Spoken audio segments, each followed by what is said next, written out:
Alors, bonjour Monsieur Jospin. Bonjour. Nous sommes donc ici ensemble pour une interview votre futur métier. Donc, vous allez pouvoir nous parler de votre métier et répondre aux questions des participants. La première question, c'est quel est votre profil académique? Alors, j'ai un profil académique assez classique, c'est-à-dire que je n'ai fait qu'une seule faculté, donc je suis sorti de la faculté Polytechnique. J'ai choisi l'option informatique et gestion, donc beaucoup d'informatique, un peu de gestion et pas mal de maths. J'ai fait mon parcours en 5 ans, donc c'est un parcours de type ingénieur, fort orienté niveau scientifique et beaucoup d'informatique, justement. Ok. Puis-je savoir où vous travaillez? Alors, pour l'instant, je travaille chez Mensys. Donc, ça, c'est une petite PME dans le domaine de la consultance bancaire. Donc, c'est de l'informatique. Et donc, on fournit des services à des banques qui utilisent notre logiciel. Et donc, quand je parle de service, c'est du support, c'est de la résolution de bugs. Euh, on, on design aussi des logiciels spécifiques pour différents clients. Euh, et donc là, c'est vraiment de la consultance pure. Ok. Alors, pouvez-vous dire le métier que vous avez au sein de cette société Mensis? Alors actuellement, je suis senior consultant. Et donc, c'est un titre un peu général. Mais donc, il faut savoir que ça fait 2 ans et demi que je travaille et je travaille depuis 2 ans et demi chez Mensys, c'est mon premier employeur.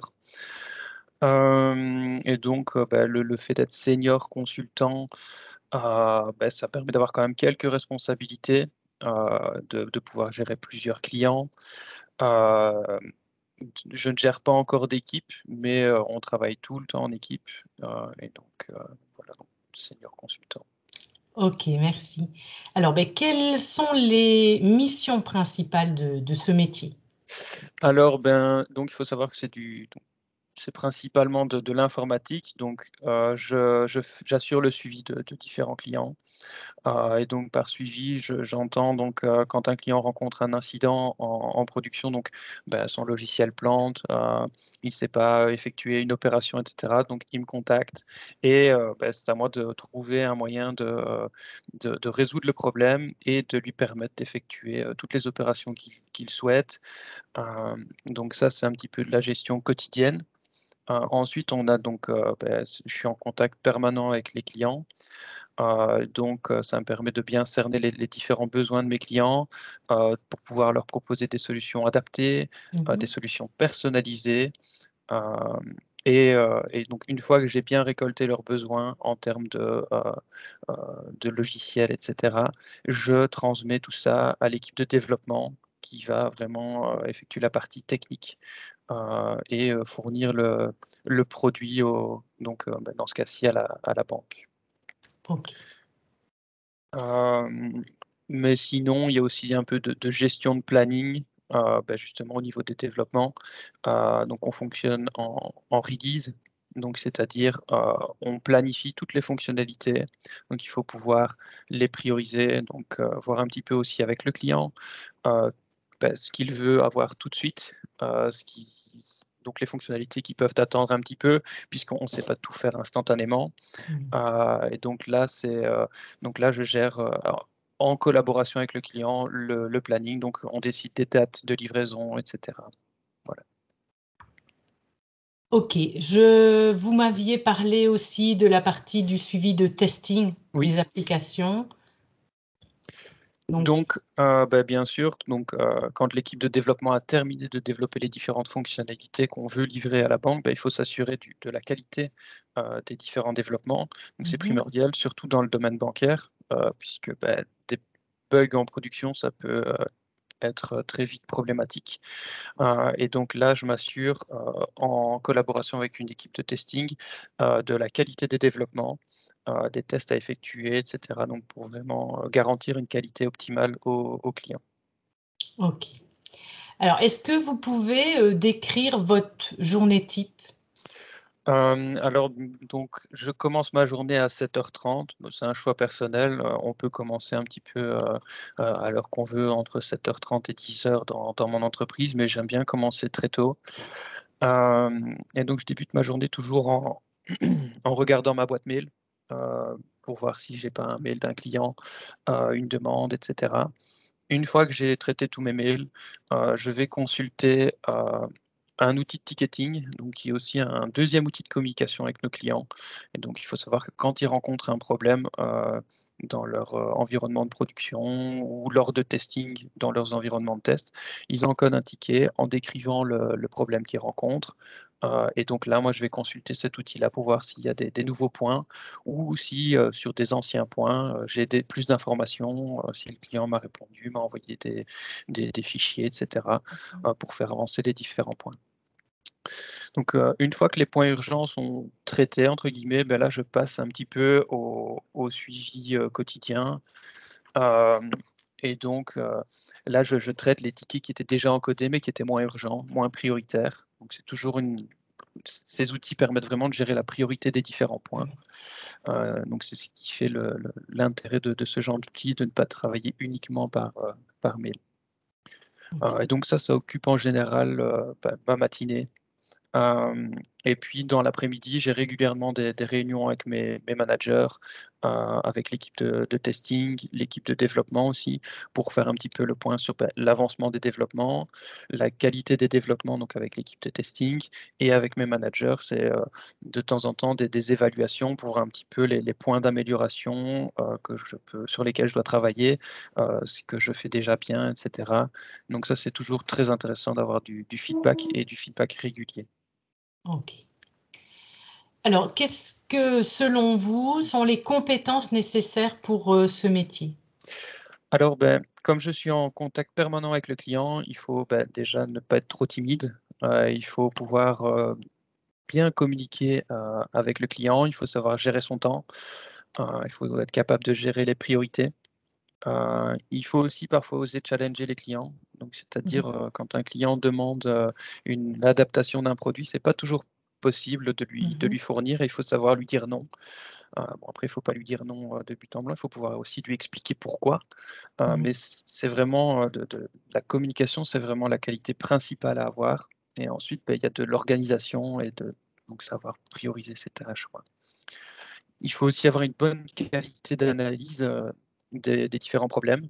Et donc ça, en tant qu'ingénieur, j'ai pu développer cette compétence pendant mon cursus. Euh, Puisque typiquement, quand un client rencontre très rarement 2 fois le même problème, il faut toujours analyser, il faut avoir une bonne méthodologie. Et donc ça, c'est aussi une bonne qualité, c'est l'analyse des différents problèmes. Ok.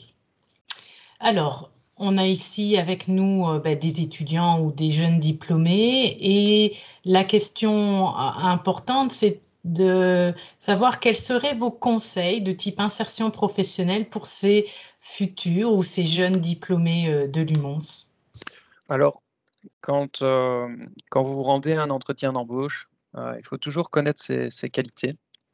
Euh, il faut aussi pouvoir les mettre en relation avec l'offre d'emploi à laquelle on répond ou avec l'entreprise dans laquelle on postule, puisque faut bien savoir que c'est le monde du travail, c'est économique, donc on doit pouvoir apporter quelque chose à l'employeur. L'employeur va aussi nous apporter énormément de choses, que ce soit du point de vue social, donc des contacts, du travail en équipe, etc. Mais nous, derrière, on doit lui apporter une valeur ajoutée. Donc ça, il faut bien en être conscient et il faut savoir se vendre. Alors, il faut surtout pas mentir aux recruteurs. Ça, c'est vraiment la pire idée, puisque au, au mieux, si vous mentez bien, vous vous faites recruter, mais derrière, vous allez être mal vu parce qu'on va se rendre compte que vous n'avez pas les qualités que vous avez énoncées lors de votre entretien. Et donc, vous allez travailler dans une mauvaise ambiance. Et si vous mentez sur différentes tâches, vous dites ah j'adore faire ça, mais en fait vous savez très bien que c'est pas ce qui vous passionne, eh bien le recruteur va peut-être penser que vous êtes la personne idéale, va vous recruter, et puis vous allez être malheureux dans votre job. Donc il faut vraiment être honnête à 100%. mais il faut quand même savoir se vendre aussi un petit peu. Alors, souvent dans les entretiens, on vous demande vos qualités, vos défauts. Donc les qualités, on en a déjà parlé. Les défauts, ce qui est bien, c'est de plutôt parler de points d'amélioration. Ça montre que vous avez un esprit positif, que vous souhaitez vous améliorer en permanence. Et également, c'est pas parce que vous ne répondez pas à tous les critères de l'offre d'emploi que vous ne pouvez pas y postuler. Vous pouvez dire, «Beh, je suis conscient que je n'ai pas toutes les qualités requises. Je dois m'améliorer sur tel point, je dois suivre une formation», mais vous en êtes conscient et ça montre aussi aux recruteurs que vous êtes motivé. Ça, c'est très important. Mmh. Ensuite, il faut jamais trop se précipiter non plus puisque, on parle souvent de la maladie du premier emploi. Beaucoup de jeunes qui sortent de l'UNIF ou de haute école ou quoi que ce soit, vont se précipiter, prendre la première offre, qu'ils reçoivent et ils vont se rendre compte que le job leur convient pas et après 6 mois, 1 an, ils vont quitter leur boulot et ils risquent d'être un petit peu dégoûtés et donc il faut pas avoir peur de prendre quelques mois pour bien choisir, bien cibler les offres d'emploi, auxquelles on veut postuler. OK, bah, écoutez, je vous remercie. Je ne sais pas si vous voulez rajouter, quelque chose par rapport à cette interview, avant de passer aux questions peut-être des participants? Non, pour moi, j'ai dit là ce que je voulais dire et je pense que le principal, c'est surtout d'échanger avec les étudiants pour voir un petit peu, les questions qu'ils pourraient avoir. OK. Alors merci déjà. Alors, eh bien, je laisse la parole, donc aux participants. Donc soit, vous levez la main, soit, vous posez une question dans le fil de conversation. N'hésitez pas. Alors ici, il y a Maxime Daniels. Quel a été votre parcours depuis 2 ans et quelles sont vos possibilités d'évolution? Alors donc, quand j'ai commencé à travailler chez Mensis, donc je suis rentré en tant que junior consultant, heu et donc là, j'ai vraiment été, en formation, pendant 6 mois. Heu, bon, en formation, j'ai travaillé pour des clients et cetera, mais j'ai passé beaucoup de temps avec des collègues, pour qu'on m'explique un petit peu le produit qu'on vend aux banques, ce qu'on développe, les différents services. Et donc j'ai commencé par faire du développement pour bien comprendre un petit peu ce qui est proposé aux banques. Ensuite, on m'a confié mon premier client, donc après 6 mois. J'étais pas tout seul, donc j'avais, un senior qui m'accompagnait, donc une sorte de «parrain» entre guillemets. Et donc là, on gérait un client et donc on gérait les incidents, les demandes, de change request, donc de nouvelles fonctionnalités et cetera. Et donc cette phase-là durait pendant, entre 6 et 9 mois. Et donc il faut savoir que justement la personne qui m'épaulait, est donc est partie en congé longue durée et donc là, je me suis retrouvé tout seul à gérer mon client, et mes managers ont été, agréablement surpris de voir que, bah, je gérais le client tout seul et donc ils m'ont donné un deuxième client, puis un troisième, puis un quatrième.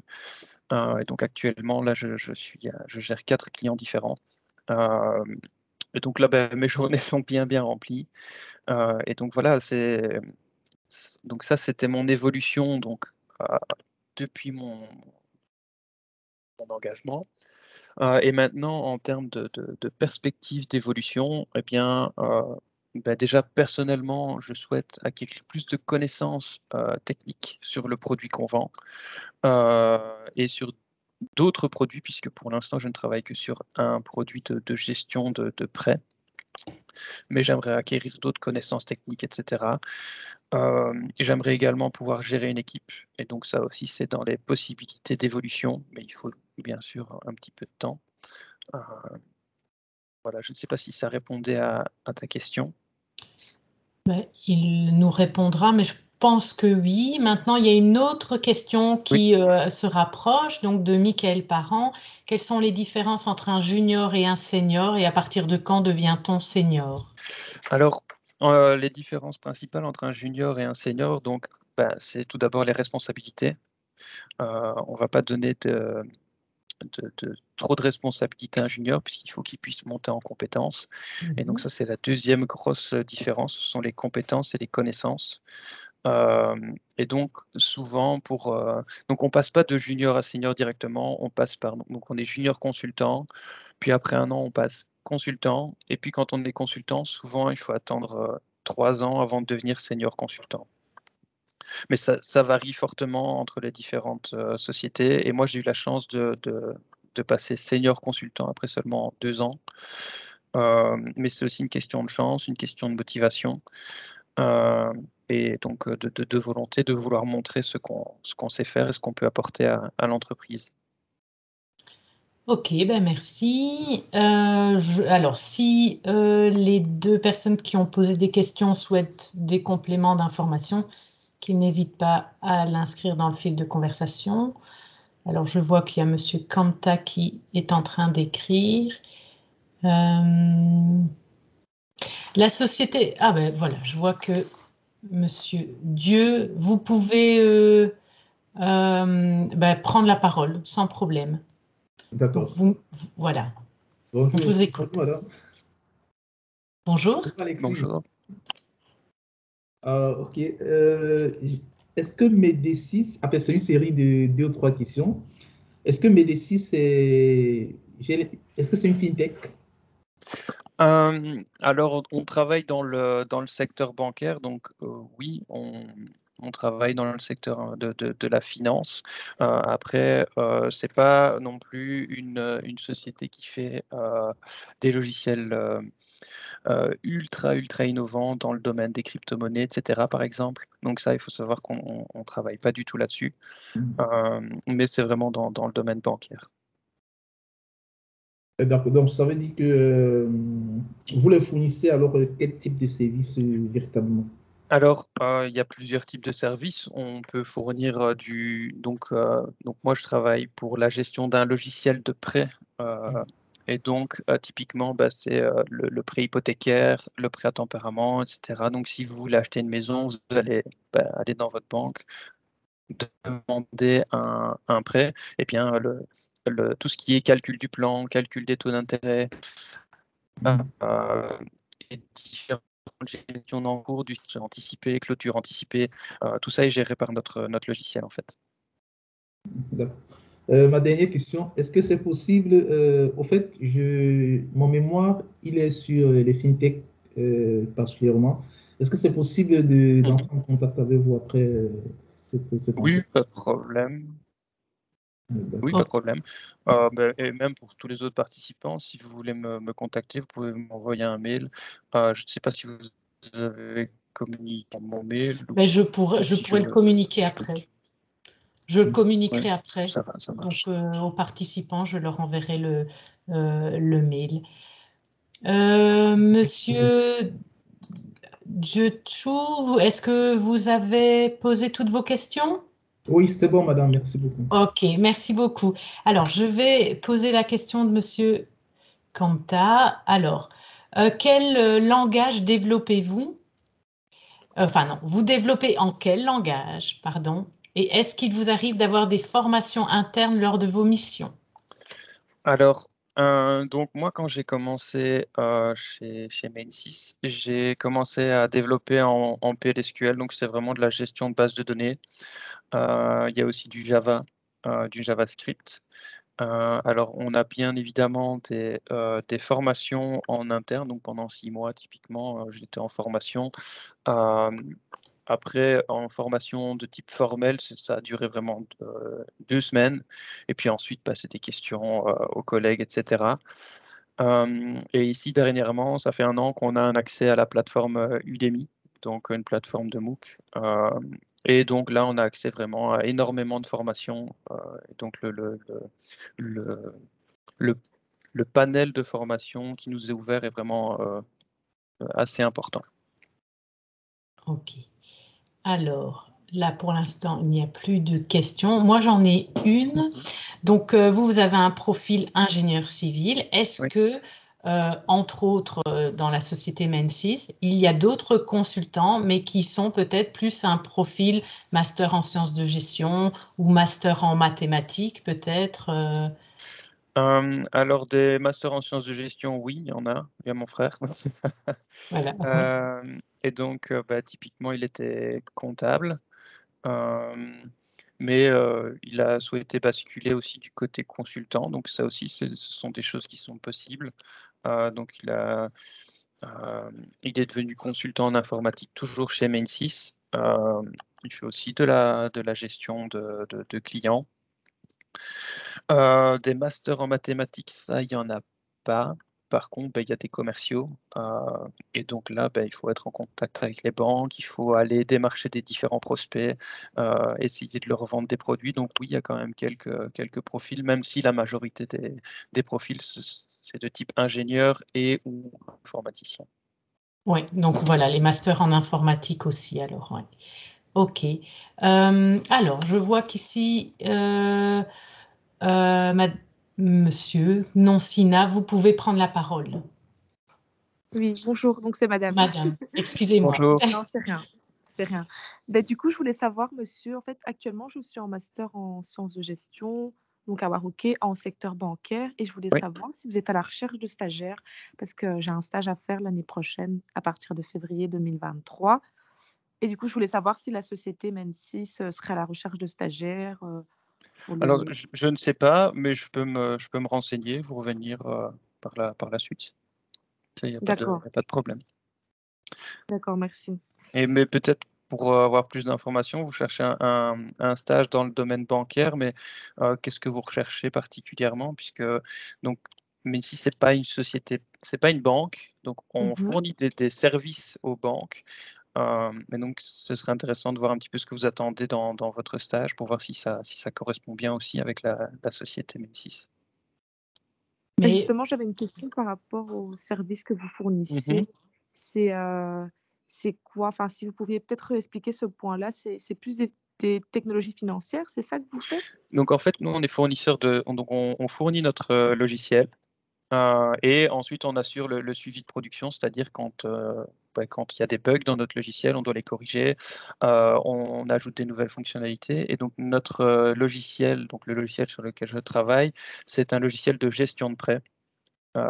Et donc, typiquement, ça peut aller du simple prêt hypothécaire au prêt à tempérament, en passant par des prêts pour des vélos, ou alors ça peut aller à des prêts beaucoup plus conséquents pour des institutions financières à plusieurs millions d'euros. Donc ça, c'est assez variable. Et sinon, on a aussi une composante paiement. Donc là, c'est vraiment de la gestion de paiement par carte bancaire, etc. Donc c'est vraiment du métier bancaire, quoi. D'accord, ok, je vois. Merci. de toute façon, ce que je vous propose, c'est je vais vous envoyer les coordonnées de Monsieur Jospin et vous lui demandez les coordonnées de la DRH et après, vous pouvez envoyer votre candidature, à mon avis, de stage. Mhm. Alors, Merci. ici, j'ai une question de Monsieur De Simone. Le consultant est donc un chef de projet ou y a-t-il des différences entre les deux métiers? En fait, un consultant, c'est un terme assez général. On peut avoir des consultants en informatique, en mécanique, en gestion. Donc, c'est vraiment un terme assez général. On peut avoir des consultants chefs d'équipe, chefs de projet. Et donc, ça dépend justement des projets sur lesquels on va travailler. En fait, une entreprise de consultance, eh bien, elle va placer ses employés sur différents projets. Donc, il y a différents profils de consultants. Pour un projet, il faut un chef de projet, donc qui va gérer les différentes tâches, gérer donc un chef d'équipe qui va gérer les équipes, qui va organiser un petit peu, répartir les différentes tâches qui ont été planifiées par le chef de projet. Et ensuite, on a des consultants qui sont des développeurs et donc qui ont des profils très pointus, très techniques. Et voilà, donc un consultant, en fait, c'est un peu un terme général. Et puis après, on peut aller dans différentes fonctions. Voilà, je ne sais pas s'il y a d'autres questions. N'hésitez pas, évidemment, soit le fil de conversation, soit prendre la parole.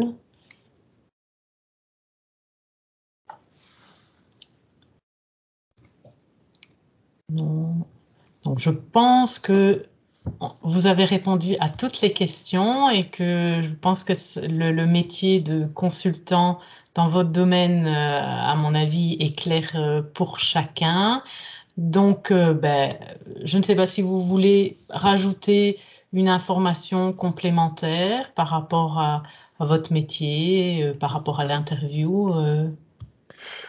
Eh bien, alors, il faut savoir aussi que bon, mon point de vue sur le métier de consultant informatique, c'est le point de vue d'un jeune ingénieur. Je suis sorti de l'école il y a 3 ans. Et donc, ça peut aussi changer en fonction de l'ancienneté de la personne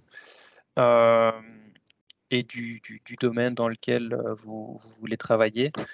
Après, il y a toujours des règles générales, et donc ça, c'était dans les différentes qualités, etc. Les points importants que vous pouvez aborder dans les entretiens d'embauche, ça, c'est des infos générales que vous pouvez toujours garder en tête. Mais sinon, voilà, je n'ai pas d'autres points à ajouter. Ok, écoutez, je vous remercie chaleureusement du temps que vous avez consacré à cette interview, des réponses que vous avez données à nos participants. Je voulais aussi remercier les 6 participants pour leurs questions et leur écoute. Donc voilà, je pense qu'on peut clôturer ici l'interview. De toute façon, je donnerai vos coordonnées aux participants et s'ils ont d'autres questions, ils pourront venir vers vous. Merci beaucoup. Au revoir et passez une très très bonne journée. Bonne journée. Au revoir. Au revoir. Merci beaucoup. Au revoir.